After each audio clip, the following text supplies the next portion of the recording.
Hello મિત્રો, કેમ છો તમે બધા? આઈ હોપ તમે બધા મજામાં હશો. તો આજની આપણી રેસીપી છે, મકર સંક્રાંતિ આવે છે એટલે આપણે મકર સંક્રાંતિ સ્પેશિયલ ઝટકા ઊંધિયું બનાવીશું. નોર્મલ ઊંધિયું તો આપણે દર વર્ષે બનાવીએ છીએ, પણ આજ ફેરે થોડીક નવી ટ્રીક કરીશું. તેના માટેના ઇન્ગ્રીડિયન્ટ્સ જોઈ લઈએ.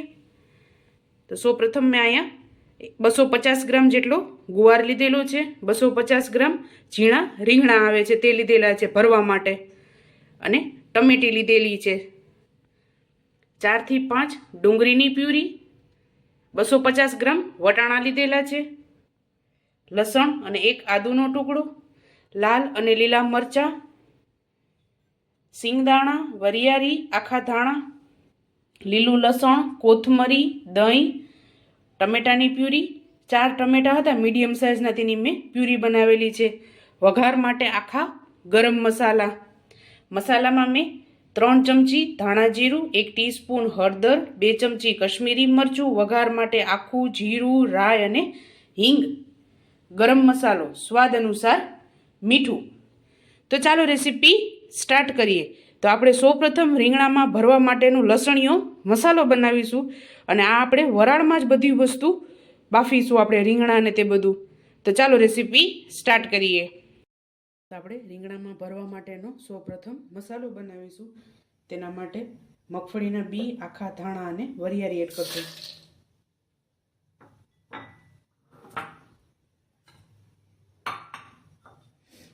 ત્યારબાદ આદુ,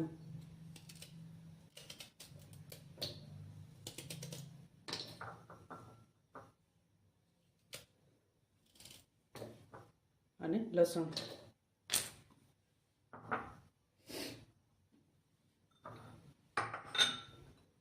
ત્યારબાદ લાલ મરચાં,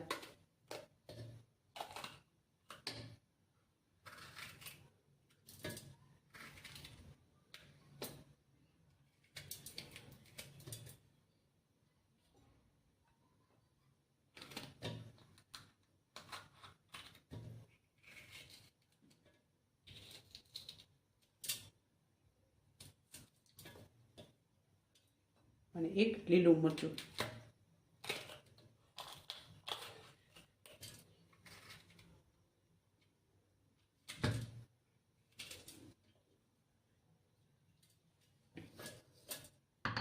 આપણે આમાં ચણાના લોટનો યુઝ નથી કરવાનો, આપણે લસણની ચટણીથી જ આપણે આને ભરીશું. તો સૌપ્રથમ ધાણા જીરું એડ કરશું, કશ્મીરી મરચું કલર માટે, સ્વાદ અનુસાર મીઠું. પીસી લેશું, કેમ કે આપણે ભરી શકીએ તેવો મસાલો આપણે આમાં તૈયાર કરવાનો છે.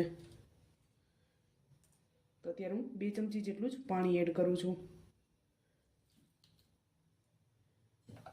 અને થોડીક કોથમરી એડ કરશું. તો આપણે આને પીસી લેશું. તો આપણે આ પીસી લીધું છે આ રીતે. કદાચ આ રીતે આપણે મસાલો ઢીલો થઈ જાય તો આપણે સિંગદાણા કે ગાંઠિયા તમે આમાં એડ કરી શકો છો. બને ત્યાં સુધી આપણે આમાં સિંગદાણાનો જ યુઝ કરવાનો છે. આ રીતે આપણે બનાવવાનું છે, જેથી આપણે ભરી શકીએ અંદર. તો આપણે રીંગણા અને લાલ અને લીલા મરચાં બંને વસ્તુ ભરી લેશું. હું આમાં બટેકાનો પણ યુઝ કરું છું. જો તમને બટેકા ન ભાવતા હોય તો તમે બટેકા સ્કીપ પણ કરી શકો છો. તો હવે આપણે ભરી લેશું. તો લાલ મરચાંમાં મેં બીનો ભાગ અને નસનો ભાગ બંને વસ્તુ મેં કાઢી લીધું છે.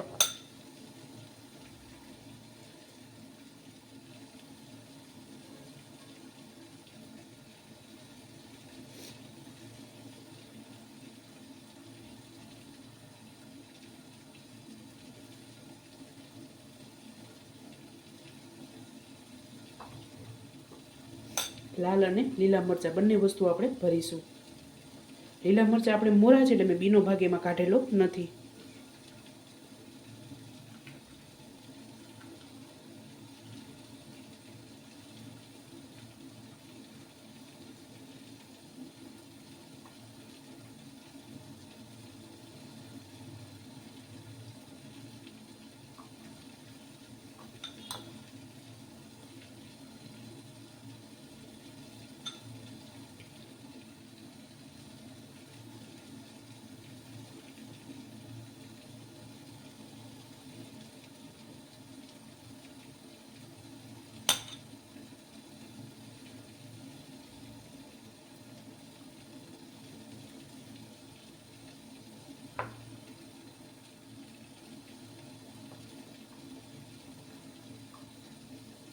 અને રીંગણામાં આ રીતે મેં વચ્ચે કાપો પાડી લીધો છે.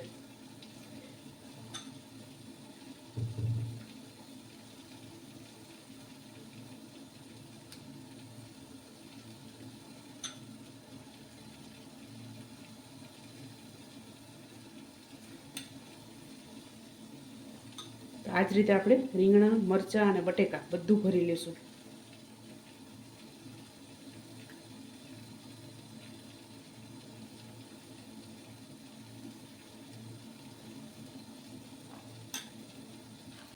આપણે મરચાં, રીંગણા અને બટેકા બધી વસ્તુ ભરી લીધી છે. તો હવે આપણે આને વરાળમાં બાફવા મૂકી દઈશું. અને આ મસાલો વધેલો છે, જ્યારે આપણે ઊંધિયાનો વઘાર કરીશું તેમાં એડ કરીશું આને.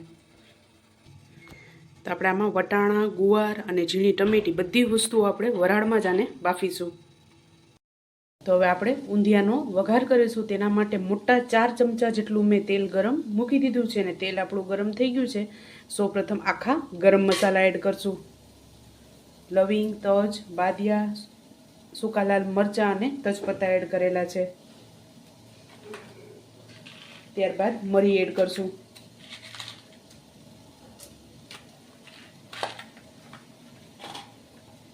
મીઠો લીમડો પણ તમે એડ કરી શકો છો. ત્યારબાદ રાઈ, જીરું અને હિંગ.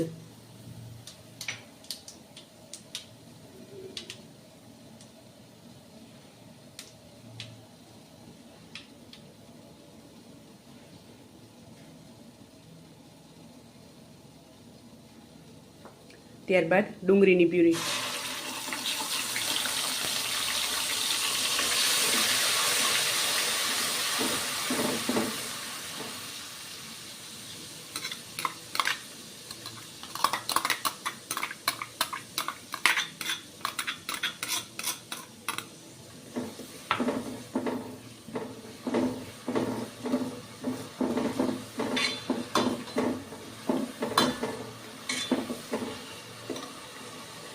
ડુંગળીની પ્યુરીને આપણે ગોલ્ડન બ્રાઉન કરીશું.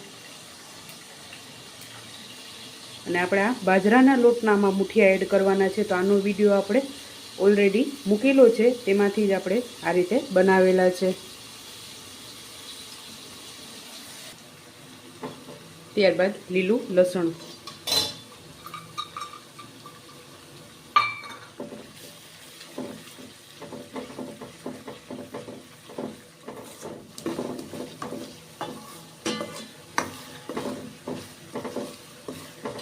ત્યારબાદ આપણે આ મસાલો એડ કરશું, જે મરચાંમાં આપણે ભરેલો છે તે.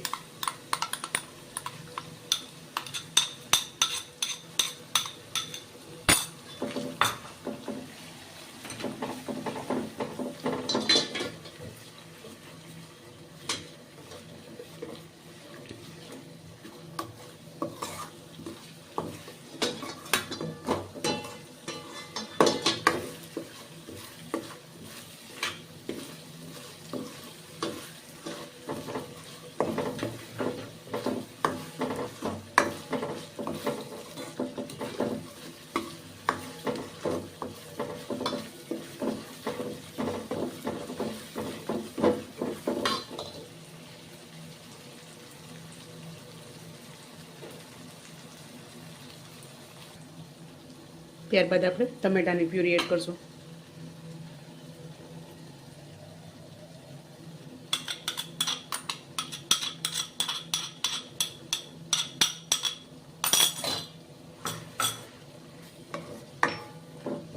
અને મસાલા કરીશું. સૌપ્રથમ હળદર એડ કરશું, ધાણા જીરું 2 ચમચી,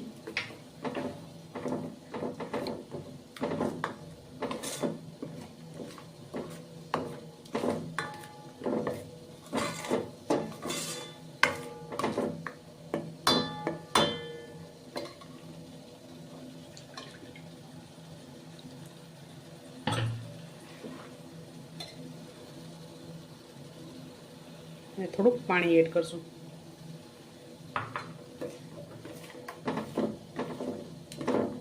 તેલ થોડુંક આપણે આમાં ચડિયાતું જ રાખવાનું છે, કેમ કે ઊંધિયું બનાવીએ તો તેલ આપણે ચડિયાતું જ હોય છે.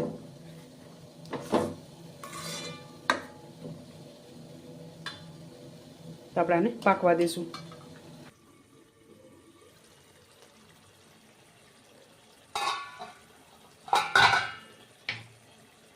ત્યારબાદ સ્વાદ અનુસાર મીઠું એડ કરશું અને કશ્મીરી મરચું 2 ચમચી.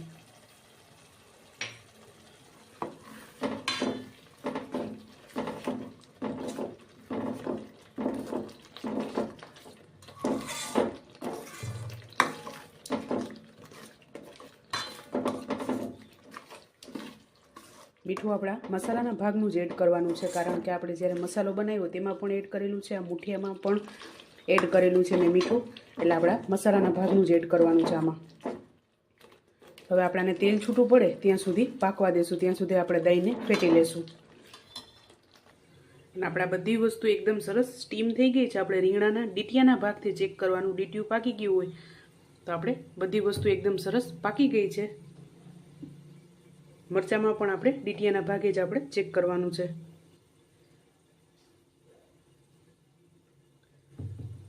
ઘણી વખત રીંગણું આગળના ભાગે પાકી ગયું હોય પણ ડીટિયાના ભાગે કાચું હોય છે, એટલે આપણે ડીટિયાના ભાગે જ આને ચેક કરવાનું છે.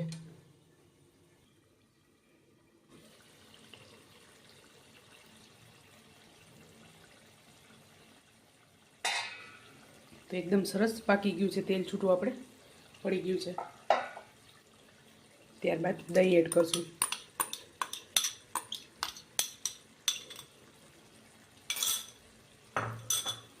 ત્યારબાદ ગરમ મસાલો આપણા ઘરે બનાવેલો છે.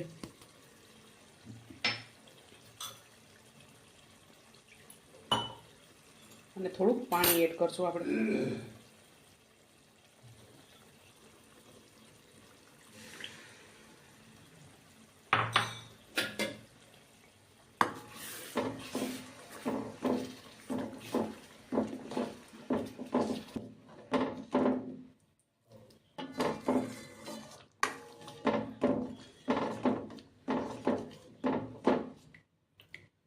જ્યાં સુધી ઊંધિયામાં તેલ છૂટું ન પડે ત્યાં સુધી આપણે મસાલો એકદમ સરસ પાકતો નથી અને ટેસ્ટ પણ એકદમ સરસ આવતો નથી. એટલે આપણે જ્યાં સુધી તેલ છૂટું ન પડે ત્યાં સુધી મસાલાને આપણે પાકવા દેવાનું છે, એનાથી ટેસ્ટ એકદમ સરસ આવે છે.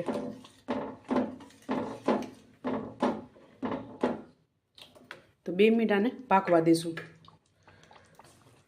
તો એકદમ સરસ ઉકળી ગયું છે, તો એમાં મુઠિયા એડ કરશું.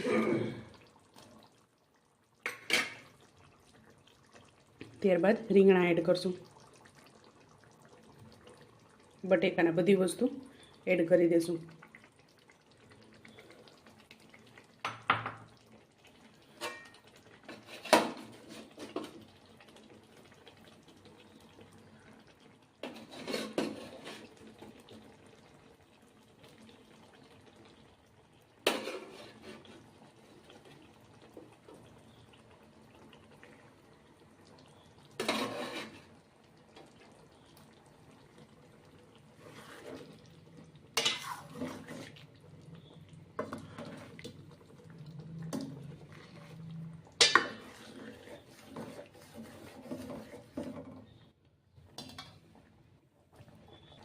ત્યારબાદ અડધો ગ્લાસ પાણી એડ કરશું.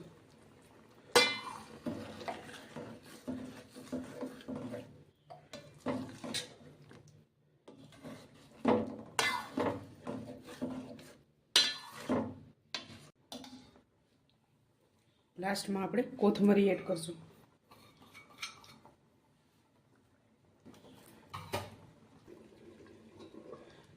તો આપણું શાક એકદમ સરસ ઉકળી ગયું છે, તો હવે આને સર્વ કરી લેશું.